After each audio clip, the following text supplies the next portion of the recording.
Now on Denver 7 News, snow and temperatures falling fast across the Denver metro. How much colder it's expected to get on this Weather Action Day. Job openings continue to outnumber available workers, what is still causing job creation to surge, and the industry seeing the most growth. Parents have been on an emotional roller coaster as they wait on approval for a COVID vaccine for kids under 5. What we are learning about just how soon that could happen. And the Russia-Ukraine war is driving gas prices sky high across the U.S. How Colorado can bring them back down. This time last week, it was sunny and in the 70s, but now winter is back with vengeance, bringing with it freezing cold temperatures and a few inches of snow. And we're just learning that a 4-mile stretch of I-70 is closed in both directions between Vail and Avon. Just take a look. It's at that exit 173 to exit 169. And CDOT says it's because of a crash, but did not say how many drivers were involved or how long the closure might last. But it looks like it is just bumper to bumper out there and completely stopped. Let's get right over to meteorologist Stacey Donaldson. Stacey, it's going to be really cold out for the next few days. It will, and especially into tonight. We're already in the single digits in places, and that's what our overnight lows are going to look like. And we'll see some refreezing tonight on the road, so it'll be very slippery. This is what it looks like in Boulder right now. Some light snow falling throughout the area. Up in the higher elevations here at Loveland Ski area, we have folks enjoying this fresh powder up in the high country. As for the current conditions, it's 10 degrees. Feels like it's 5 below in Denver with a wind out of the north at 12 miles an hour. Below zero wind chills all the way up into northeastern Colorado. Feels like it's in the teens and 20s for the high country. And we still have that snow making its way across Colorado. We'll continue to see snow through the rest of tonight and into early tomorrow. So really, this is going to impact your plans pretty much no matter where you're going across the Front Range, up into northeastern Colorado where we have that snow moving through Yuma and Ray and out toward Burlington. More snow from Colorado to Pueblo, and of course the snow up in the higher elevations. So we are expecting winter weather advisories to be in effect through the rest of tonight and early tomorrow, along with winter storm warnings. We'll have more on this storm coming up in a bit. Thank you, Stacey. And now to Denver 7's Colette Bordelon, who joins us live in Denver near I-25. Colette, it may not look like much snow out there, but it's still enough to make for a tough drive home.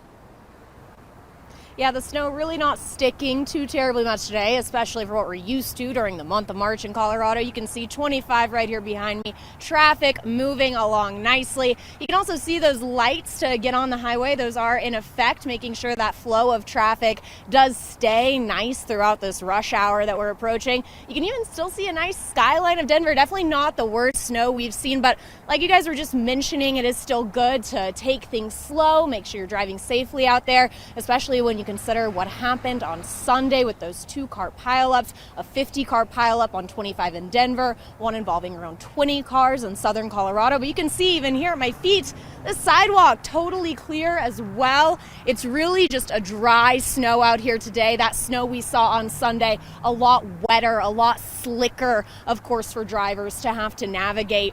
But honestly, this snow tonight, it's going to be a pretty sight. I think the big story is that cold that's sticking around. I feel like I heard Stacey say feels like 5 below, and that I can definitely confirm out here. Live in Denver, Colette Bordelon, Denver 7. Definitely feels cold out there. Thank you, Colette.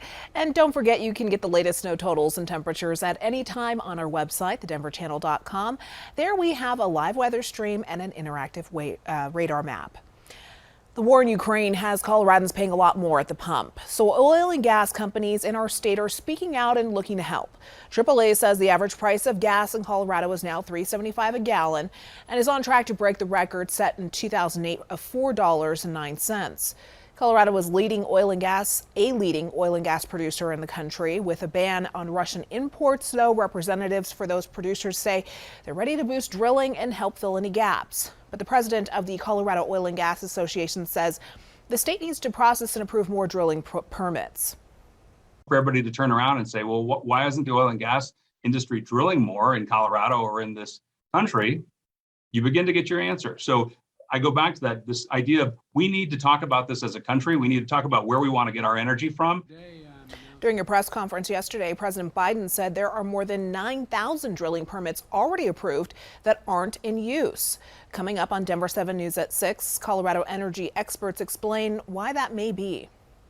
Today in Ukraine, a horrific Russian airstrike on a children's hospital and maternity ward.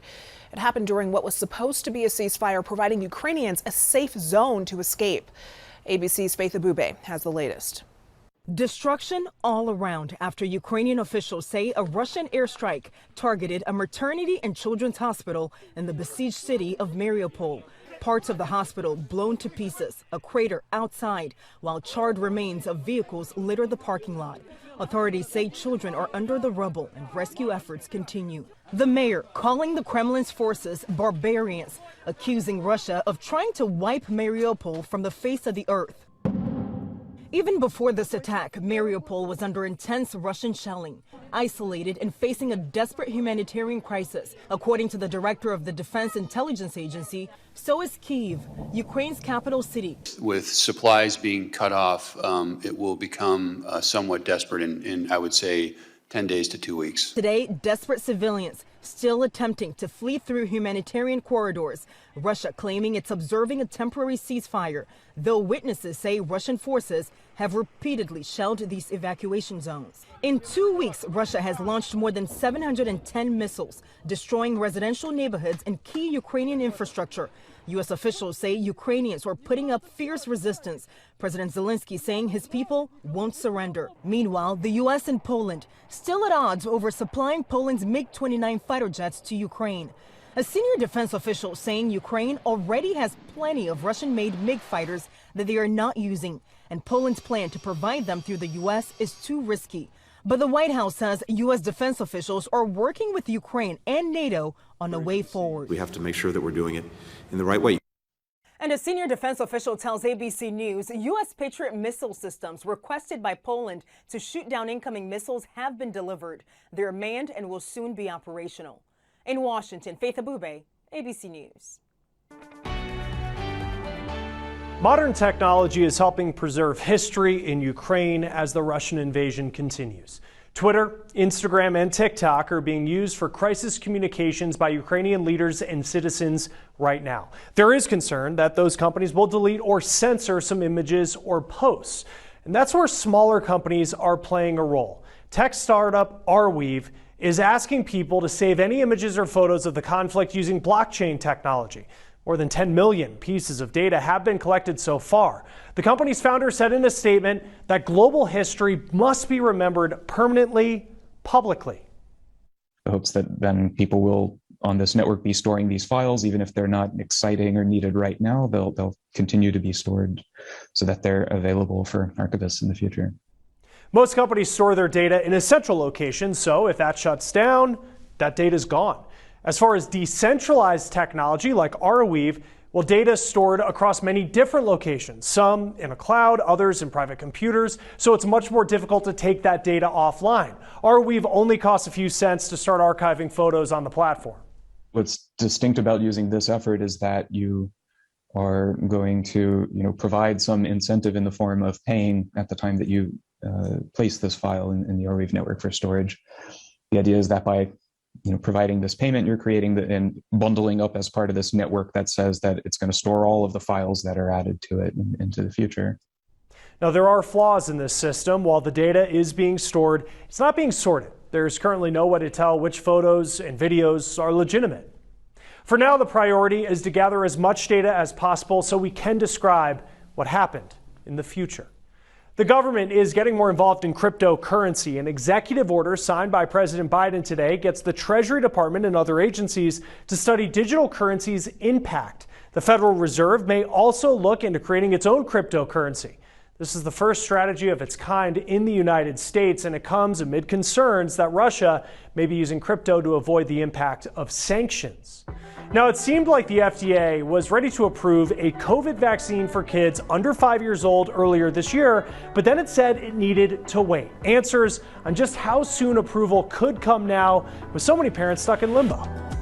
And good news for Boulder County homeowners. The new timeline for the county's debris removal plan next.